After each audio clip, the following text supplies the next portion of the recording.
Hello guys, magandang araw po sa inyong lahat. Ito naman pong kaibigan niyo si Jake. Sa video natin ngayon guys, pag-usapan po natin bakit may baha, no? Maraming baha dito sa Pilipinas. Kahit ilang lugar tayo pumunta, may baha kung malakas ang ulan, no? So kung bago lang kayo sa channel ko at gusto niyo yung video na ito, paki-like lang po, share, and huwag kalimutang mag-subscribe. Ito po ay base lang po sa aking obserbasyon sa buhay. Kung meron kayong opinion, pakilagay lang po sa comment section ng ating video. Okay, so bakit maraming baha? Number one guys, ang problema natin is the drainage system.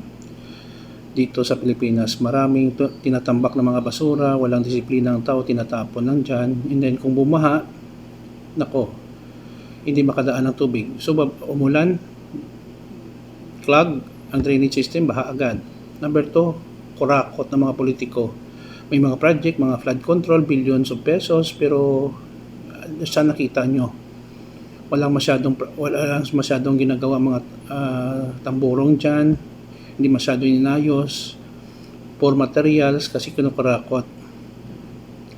So number 3, deforestation. Kalbo na po ang ating bundok, wala nang sumipsip ng tubig sa kung umulan ng malakas, no, sa ating bundok, kaingin, illegal logging, yun din ang contribution, no, bakit bumabaha dito sa Pilipinas. Number 4, walang disiplina ang mga tao. Halos lahat tayo walang disiplina, tinatapon lang natin ang ating basura saan. Kung umulan, tapatay. Hindi natin sinesegregate ang basura.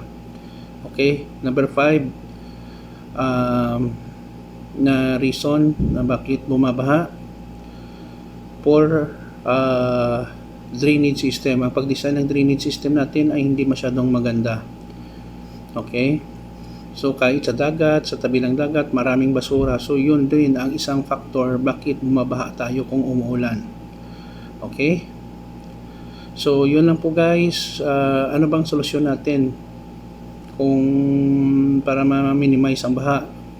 Itapon ang basura sa mabuting, sa tamang tapunan ng basura, magtanim ng punong kahoy.